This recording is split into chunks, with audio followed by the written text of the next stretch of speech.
সবাইকে স্বাগত দীপ্ত সংবাদে, সাথে আছি আমি নুজহাত রাহনুমা।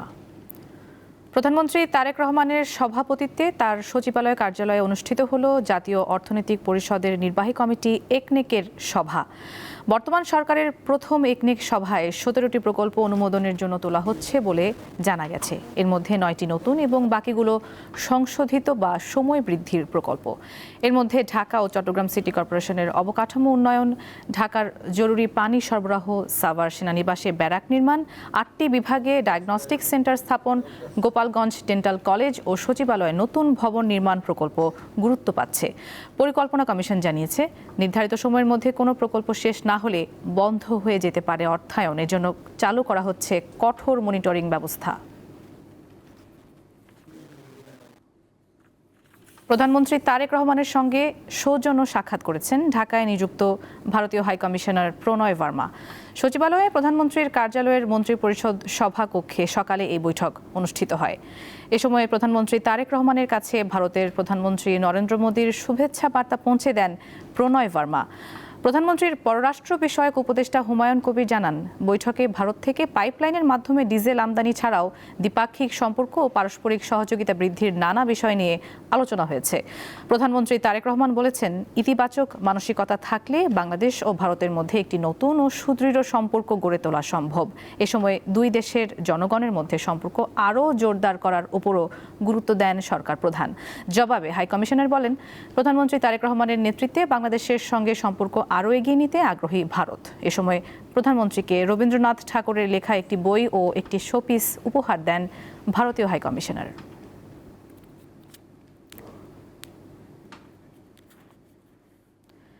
লাইনে দাঁড়িয়ে যানবাহনের জন্য জ্বালানি তেল পাওয়া যেন এখন সোনার হরিণ পাওয়ার মতো হয়ে গেছে। রাজধানীর পাম্পগুলোতে জ্বালানি তেলের স্বল্পতায় দীর্ঘ লাইন ও ঘন্টার পর ঘন্টা অপেক্ষার দৃশ্য যেন প্রতিদিনের বাস্তবতা হয়ে দাঁড়িয়েছে। কোথাও 1 কিলোমিটার দীর্ঘ লাইন, কোথাও তা ছাড়িয়ে গেছে আরও বেশি। সব মিলিয়ে চরম ভোগান্তিতে চালকরা। তেল নিতে অনেককেই অন্তত 6 থেকে 7 ঘন্টা পর্যন্ত অপেক্ষা করতে হচ্ছে। পাম্প কর্তৃপক্ষের দাবি, ডিপো থেকে সময় মতো তেল না আসার কারণে কিছু সময় সরবরাহ বন্ধ রাখতে হচ্ছে।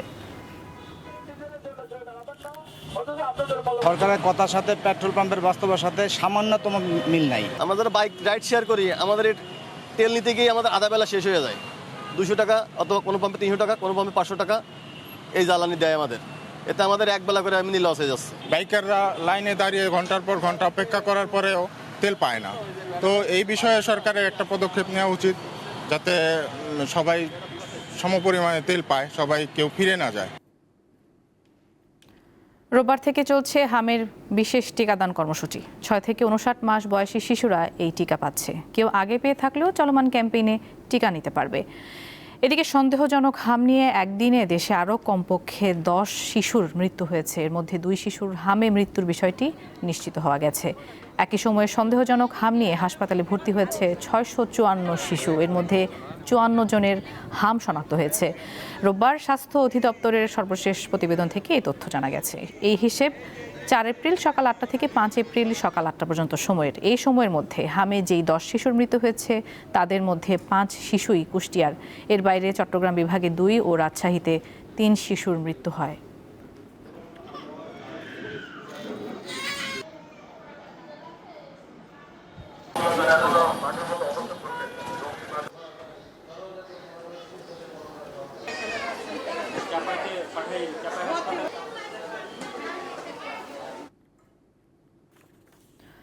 সৌদি আরবে নিহত বাংলাদেশি প্রবাসী আব্দুল্লাহ আল মামুনের মরদেহ দেশে পৌঁছে গেছে।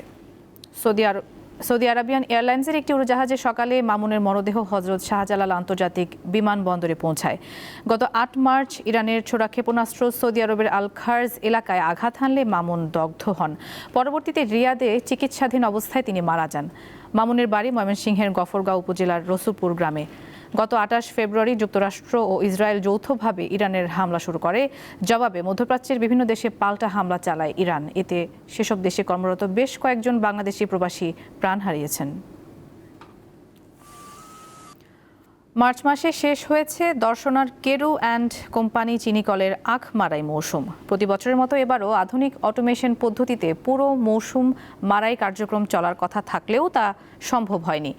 2 থেকে 3 দফায় মাত্র 22 দিন আধুনিক মেশিনে মারাই চালানো সম্ভব হয়েছে। ফলে নির্ধারিত সময়ের 1 সপ্তাহ আগেই মৌসুম শেষ করেছে কর্তৃপক্ষ। দর্শনা কেরু অ্যান্ড কোম্পানি চিনিকলে উৎপাদন বাড়াতে এবং প্রক্রিয়াগত লস কমাতে 2012 সালে উদ্যোগ নেওয়া হয়। সংযোজন করা হয় আধুনিক যন্ত্রপাতি। এই প্রকল্পের শুরুতে ব্যয় ধরা হয় প্রায় 46.5 কোটি টাকা। পরবর্তীতে সংশোধনের মাধ্যমে ব্যয় বেড়ে দাঁড়ায় 102 কোটি টাকায়। 2025-26 মাড়াই মৌসুমে আধুনিক ব্যবস্থার আংশিক সূচনা হয়। 2-3 দফায় মাত্র 22 কার্যদিবস আধুনিক প্রযুক্তি ব্যবহারে মাড়াই কার্যক্রম চালানো সম্ভব হয়েছে।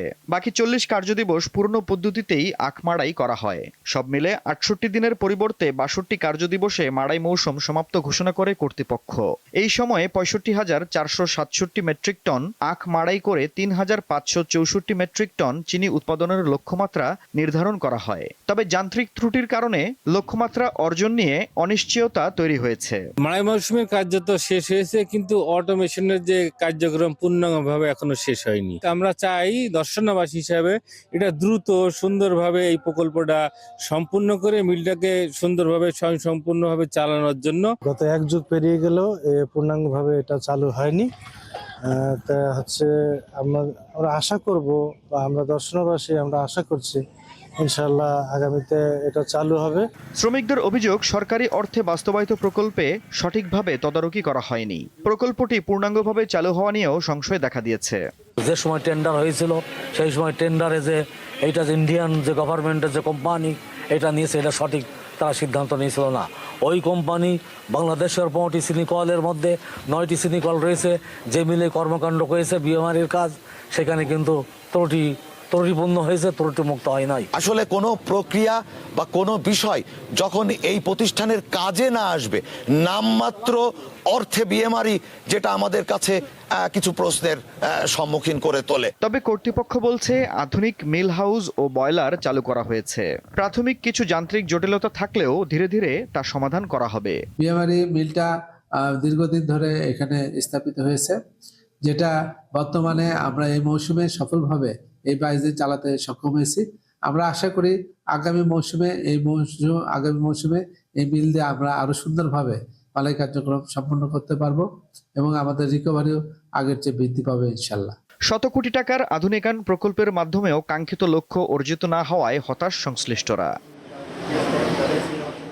আফরিদ হাসান, দীপ্ত, বার্তাকক্ষ। দেশে প্রথমবারের মতো গুণগত মান ও ব্যবস্থাপনায় উৎকর্ষতার আন্তর্জাতিক স্বীকৃতি কানো BSTQM কোয়ালিটি অ্যাওয়ার্ড প্রদান করা হয়েছে। রোববার রাজধানীর একটি হোটেলে আয়োজিত অনুষ্ঠানে প্রথম প্রতিষ্ঠান হিসেবে এই সম্মাননা লাভ করে হেলথ কেয়ার ফার্মাসিউটিক্যালস লিমিটেড। বিজয়ীদের হাতে ট্রফি তুলে দেন TQM দর্শনের কিংবদন্তি ও টোকিও বিশ্ববিদ্যালয়ের ইমেরিটাস অধ্যাপক নোরিয়াকি কানো।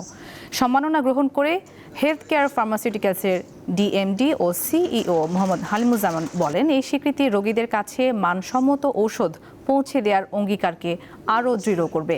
জাপানের ডেমিং প্রাইজের আদলে প্রবর্তিত এই পুরস্কার দেশীয় শিল্প খাতের গুণগত মান বাড়াতে ভূমিকা রাখবে বলে আশা আয়োজকদের।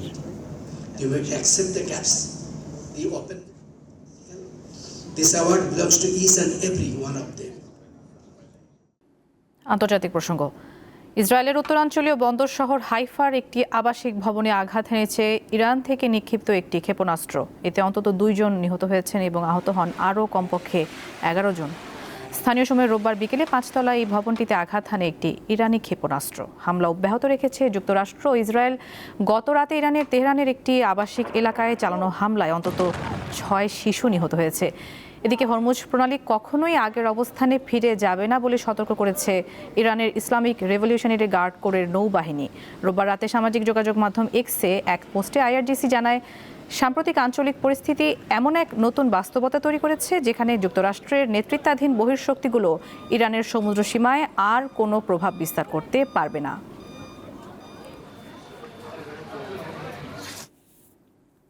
খেলার খবর।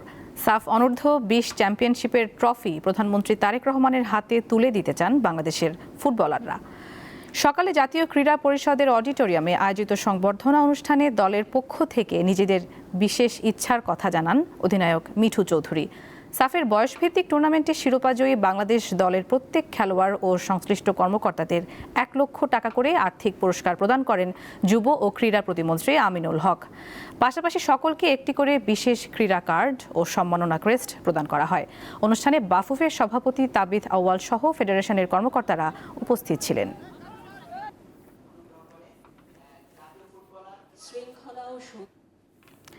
দর্শক, এই ছিল এখনকার মতো। আমাদের পরের সংবাদ বিকেল 5টায় দেখার আমন্ত্রণ। এছাড়া আরও তথ্যের জন্য চোখ রাখুন দীপ্ত ডিজিটাল প্ল্যাটফর্মগুলোতে। ধন্যবাদ সবাইকে।